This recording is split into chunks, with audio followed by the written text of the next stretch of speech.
r/legal advice. My hallucinating mother had our apartment swatted with my brother, fiancé and I in it, California. For some backstory, my mother has been experiencing delusions and hallucinations that we suspect are drug induced for roughly 6 years now. These started small and grew into something so unbearable that my brother and I had to move from her house in California, 8 hours away, to our new apartment also in California. The tipping point was her calling the police for about the 7th time that month when my brother and I went out to get food, telling the police that we were hanging from the palm trees in our backyard dead. These palm trees were 30 feet in front of her eyes, and when they came out they took her to the hospital for a mental evaluation. Non 5,150. They released her. They didn't do any blood or urine tests. They didn't keep her because, in their words, "We don't like to keep people that have even the slightest possibility of seeking out patient help," even though we explained that she refused to do this as she doesn't think what she believes is abnormal. She was released that day. We immediately found a place and moved here in July this year. Since then, we have been living somewhat peacefully, I suppose. My mother has been calling my brother and I most nights at obscene hours asking if we are okay and insisting that we are someone pretending to be us and we are actually in danger.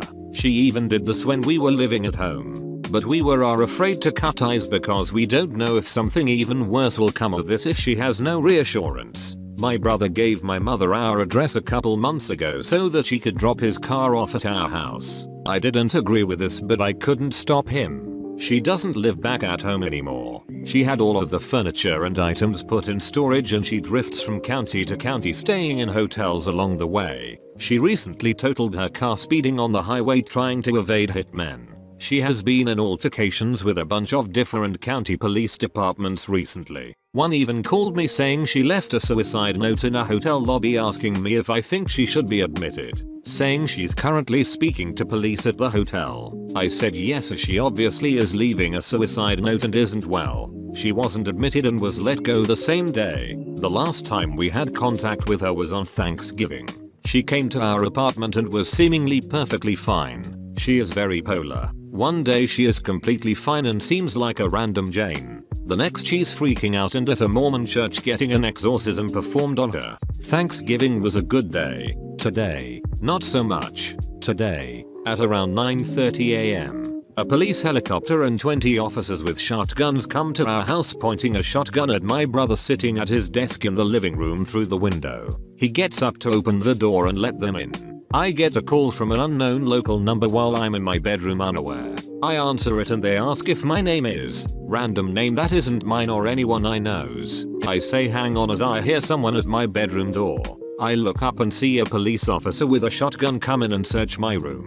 Then ask if my fiancé and I are okay and leave to go downstairs where my brother is after searching the rest of the upstairs level. I talk to the woman on the phone and tell her no, that is not my name, and give her my real name. She seems confused and asks for my address, which I provided, then basically tells me that they received a call that my brother had been shot and asks if he's okay. I call his name and he's fine, so I tell her he's fine. She asks me what I'm wearing and orders me to step outside of the apartment. I go downstairs and go outside and an officer asks me if my name is the same name the woman said on the phone, and I say no. So he asks me to step back inside. I tell the woman this, and she says okay, just wait. The police come in, ask us to step outside. One asks us what my name is. I tell them. They are really confused about why it's not the name they were given. They ask me if I know. Insert random full male name I've never heard of here. Not the one they think is my name. I say no. They then explain that my mother had called them saying that we had been shot and were dead, dying in our apartment. We tell them that she experiences hallucinations.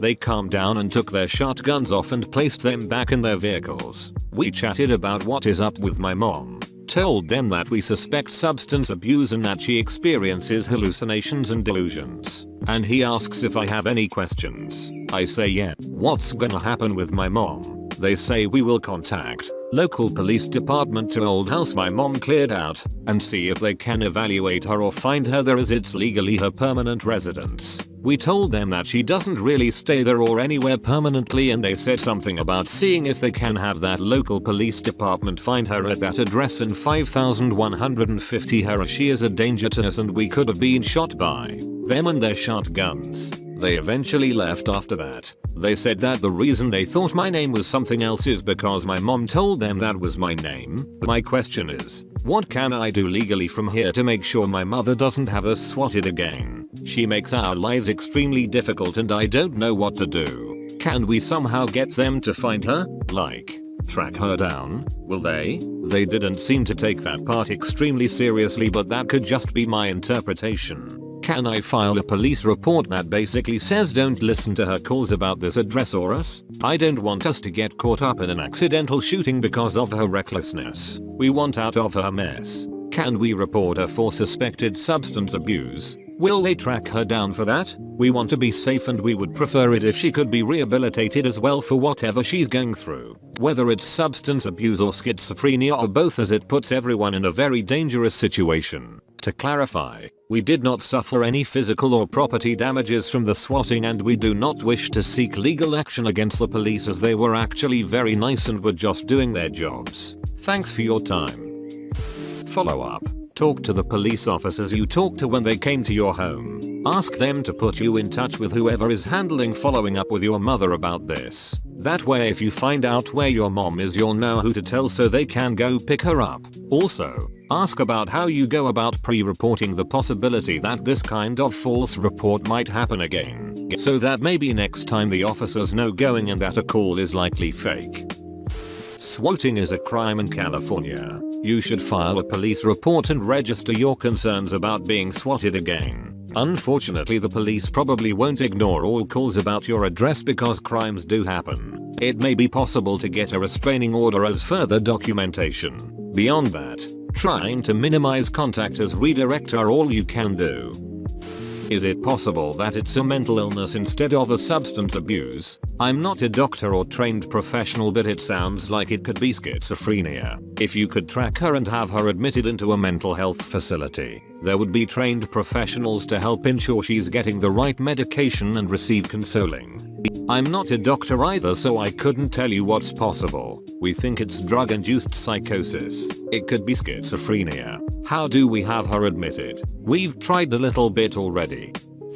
Frankly, it sounds like your mother needs to be institutionalized and evaluated to find out what's going on, because this is huge.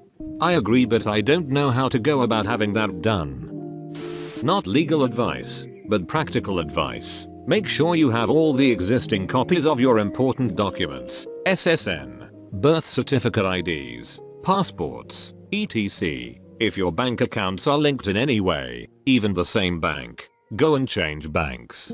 Get new phone numbers. Move to a new address. Go zero contact with her. And I mean zero contact. Completely ghost her. Y'all are lucky to be alive. Swatting is no joke. If you're unwilling or unable to move and go to zero contact, you need to pin down a location for her and have her committed. She's a danger to you and herself, regardless of the cause of her psychosis. Involuntary commitment is referred to as 5150 in CA. Keep a record of all contact and all incidents. Get a police report related to the swatting incident. Swatting is illegal in CA, and be prepared to use that as evidence of her incapacity. Getting someone involuntarily committed is no easy task, for good reason, and it's likely this will drag out for a while. As far as legal advice goes, honestly the main thing you can do is file for a restraining order, but that would bar contact both ways, so you would not be able to contact her either. As far as non-legal advice goes, however, I sympathize. My dad is similar to your mom, except he's physically disabled as well, which is probably a good thing. But besides the point, the best advice I can give you is for you to recommend your mother be institutionalized to get the treatment she needs. If that is not a possibility, all I can recommend is moving to another apartment. The apartment might be sympathetic if you explain the situation and let you break your lease early. Move to a new place and for God's sake don't give her your address. She can't call the police on you if she doesn't know where you live. Secondly, and I know this is all a headache, I might recommend getting a prepaid phone and doing one of two things. Moving your old phone number to the new one for your mother so you can still talk with her again, assuming she can't be hospitalized involuntarily, or getting the prepaid phone and giving it to your mother telling her you had to switch phone numbers because, insert reason. This way you can block her on your normal phone and stop those 3 AM calls, or at the least silence it. Good luck OP. Again, I sympathize. My dad has something very similar with hallucinations and fantasies. I unfortunately can't even have a conversation with him without hearing one of them. What is even worse is people like our parents are left alone without meaningful interaction with other people, and it only serves to exacerbate those hallucinations. They are in a sort of mental solitary confinement. Colorado. Friend of mine gave me an edible without my knowledge or consent shortly before class. Now I have been kicked out of the program. I live in Colorado and was in a health science program. I will not mention which kind for privacy reasons. I was supposed to graduate in May. A friend of mine had asked, around a year ago, if I wanted to do marijuana with him. I told him I cannot. I am about to start clinicals, and those sites may sometimes drug test you. If you test positive for marijuana, you are kicked out of the program, and you are never allowed to reapply again. This is true even for medical marijuana. This is also the only program for my career within 3 hours. That was the only time he brought it up. Recently, he offered me a brownie as a pick-me-up. I appreciated it. I had no idea it was actually an edible, and that he had added THC to it. He also gave it to me just before I went off to my class. The edible kicked in during the middle of a lecture. This was my first time consuming marijuana. I had no idea what was going on and was terrified. My instructor and classmates got suspicious. I got drug tested. It came back for marijuana, and now I'm kicked out of the program permanently. I can never reapply to this particular one. I'm not sure whether or not I can apply to others in the state. I'll have to move or find a place to stay. I'll have to get a new job, etc.